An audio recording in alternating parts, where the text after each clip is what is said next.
Sahabat Kompas mungkin nggak asing ya dengan produk-produk tadi. Ya, emang sih produk-produk otomotif atau elektronik buatan Cina ini akrab dengan kehidupan kita sehari-hari. Yang pertama karena teknologinya nggak kalah dengan buatan Jepang, Eropa, atau Amerika. Produk buatan Cina ini biasanya juga harganya jauh lebih murah.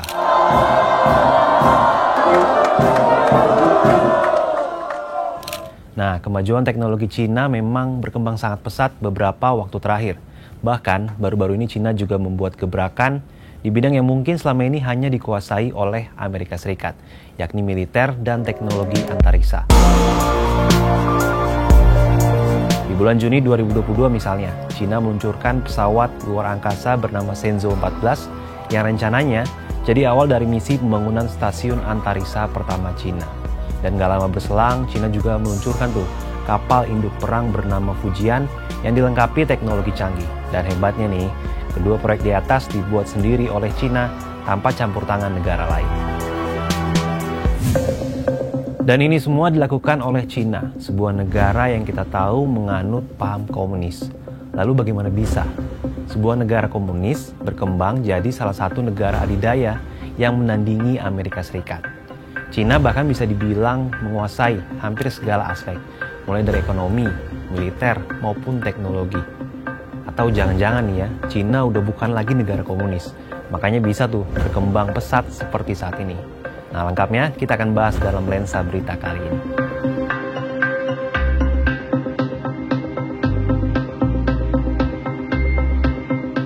Bulan Juli 2022, Partai Komunis Cina telah berusia 101 tahun. Dan sosok yang dibilang paling dikenal karena telah membawa paham komunis ke Cina ialah Mao Zedong, yang juga merupakan pendiri pemerintahan Cina. Namun Cina tidak tiba-tiba jadi besar seperti sekarang. Di awal terbentuknya pemerintahan Cina saat kepemimpinan Mao Zedong, Cina saat itu justru lebih banyak menutup diri dari dunia luar. Sehingga nggak heran saat itu Cina sangat jauh tertinggal dari negara-negara lainnya. Sebagai gambaran nih ya, di tahun 1950-an, saat itu PDB Cina hanya berjumlah $54 AS per orang. Sementara Amerika Serikat di tahun yang sama memiliki PDB sebesar $2.349 AS per orang atau 44 kali lebih besar dari Cina. Miskin banget ya dulu Cina, kebayang bagaimana tertinggalnya. Sadar Cina tertinggal, mau kemudian membuat kebijakan yang dinamai Great Leap Forward atau lompatan besar ke depan, yang tujuannya untuk memperbaiki sistem pertanian dan industri di Cina. Namun kebijakan tersebut justru berubah menjadi bencana. Kegagalan panen dan buruknya metode pertanian yang dibuat oleh Mao menyebabkan terjadinya kelangkaan pangan dan kelaparan. Waktu itu ratusan juta orang kelaparan dan 10 hingga 40 juta orang dilaporkan tewas pada periode 1958 hingga 1962.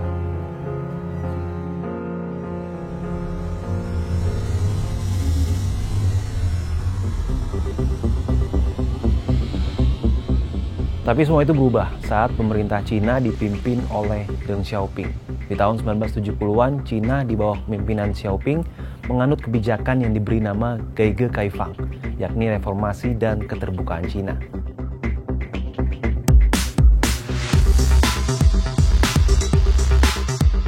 Hasilnya, Cina yang selama ini tertutup dari dunia luar mulai membuka diri. Investasi asing diizinkan masuk, aturan bisnis dan perdagangan diperlonggar, sehingga warga biasa yang tadinya nggak punya wewenang untuk mendirikan perusahaan pribadi ini dikasih izin. Kemudian mereka diberi izin juga untuk melakukan jual beli produk dengan negara-negara lain. Cina bahkan membuka wilayahnya untuk dijadikan sebagai pabrik bagi perusahaan-perusahaan asing dengan cara melakukan devaluasi mata uang renminbi terhadap dolar AS untuk menarik minat investor dan kemudian memaksimalkan ekspor. Itu makanya dari dulu sampai sekarang kita sering banget kan lihat produk yang bertuliskan Made in China. Nah, semua itu berawal dari kebijakan Deng Xiaoping ini.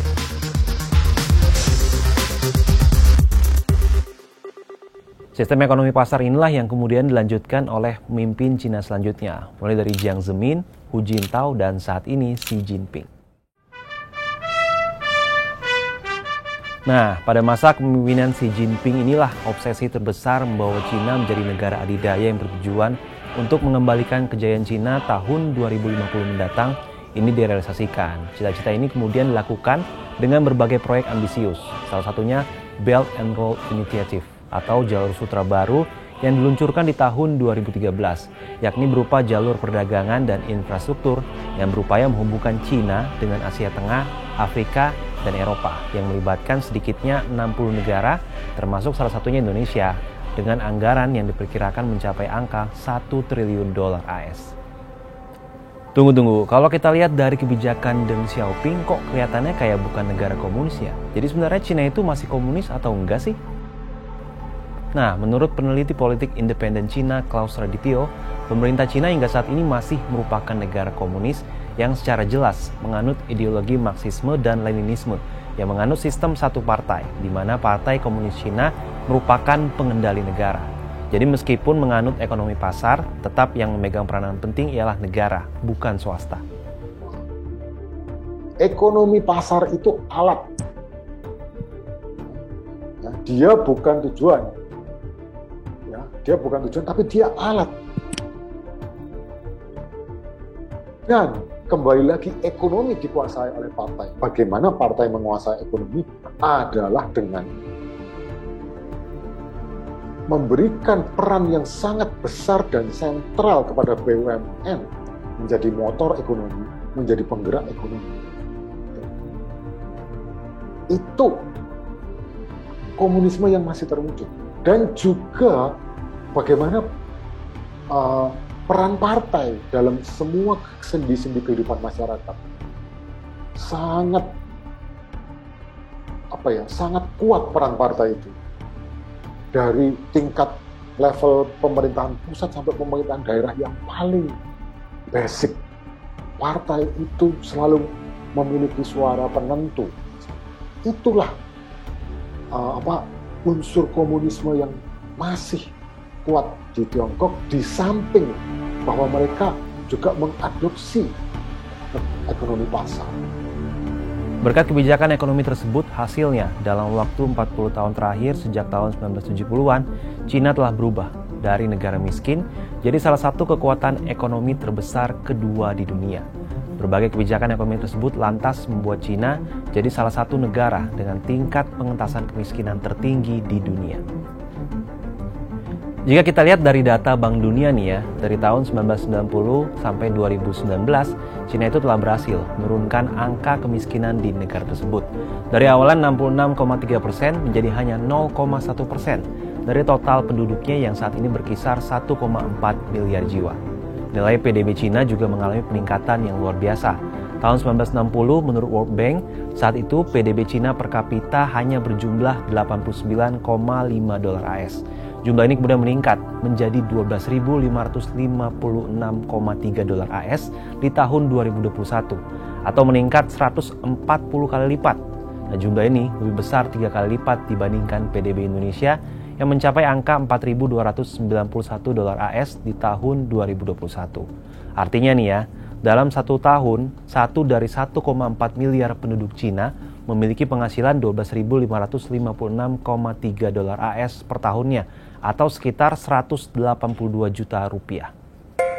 Namun perlu diingat, segala bentuk keberhasilan yang dilakukan oleh masing-masing pemimpin Cina ini, mulai dari Mao Zedong, Deng Xiaoping, hingga Xi Jinping, merupakan satu kesatuan yang tidak dapat dipisahkan dan merupakan cita-cita awal sejak berdirinya negara Cina di bawah kepemimpinan Partai Komunis Cina yang bertujuan mengembalikan kejayaan Cina. 中华人民共和国成立了，中国人民站起来了， Republik Rakyat Tiongkok berdiri, rakyat Tiongkok bangkit. Itu mimpinya, bahwa mereka sadar secara kolektif, ada kesadaran kolektif bahwa Tiongkok itu adalah bangsa yang besar, Cina itu dulu bangsa yang besar, dan mereka ingin mengembalikan kejayaan itu dan memiliki posisi, istilahnya rightful position, posisi yang yang memang jadi haknya, posisi yang memang jadi haknya dan posisi yang layak buat mereka sebagai pemimpin Asia, bahkan pemimpin dunia. Jadi sudah jelas ya, meski secara kasat mata Cina tampaknya sudah nggak menganut paham komunis, terutama di bidang ekonomi, tapi tetap Partai Komunis Cina lah yang mengatur segala sesuatu yang ada di negara tersebut. yang tentunya dengan tujuan untuk mengembalikan kejayaan Cina. Dari tadi kita sudah ngomongin bagaimana Cina dengan kebijakan politiknya berhasil membawa Cina menjadi negara maju seperti saat ini. Tapi benar nggak ya, nggak ada hal yang dikorbankan untuk meraih semua itu? Faktanya, meski PDB Cina secara angka cukup besar, namun kenyataannya ketimpangan sosial di Cina juga cukup besar. Hal ini terlihat dari Gini rasio Cina di tahun 2020 yang mencapai nilai 0,49, yang artinya terjadi ketimpangan sosial yang cukup tinggi di Cina. Ketimpangan itu besar. Ketimpangan sangat besar. Dan kemudian juga tidak ada itu jaminan sosial yang menyeluruh, dalam artian kaum miskin itu juga masih banyak. Walaupun Tiongkok punya rekor dalam pengentasan kaum miskin, terutama kaum miskin ekstrim. Dia punya rekor, karena memang populasinya besar. Dia punya rekor untuk itu. Tapi tetap banyak kaum miskin yang tidak terurus, tidak tersentuh oleh kebijakan kesejahteraan sosial pemerintah, dan juga fakta bahwa kesenjangan sosial itu sangat timpang. Selain itu tidak ada yang namanya kebebasan berpendapat di Cina karena pemerintah menguasai semua aspek kehidupan, mulai dari pelajaran di sekolah, tontonan TV, dan internet semuanya diatur dan diawasi oleh pemerintah. Bahkan aplikasi internet yang saat ini dengan mudah kita gunakan di Indonesia, seperti misalnya Google, YouTube, WhatsApp, Twitter maupun Facebook, itu nggak ada di Cina karena dianggap berbahaya untuk persatuan dan kedaulatan negara.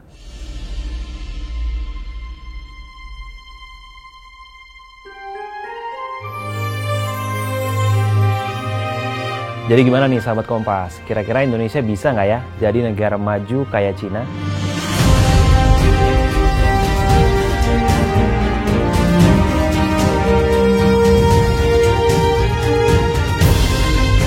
Demikian pembahasan kita kali ini. Untuk lensa berita selanjutnya, kira-kira kita bahas tema apa lagi ya sahabat Kompas? Tulis saran kalian di kolom komentar dan jangan lupa like dan subscribe dan nantikan cerita-cerita lainnya hanya di Harian Kompas.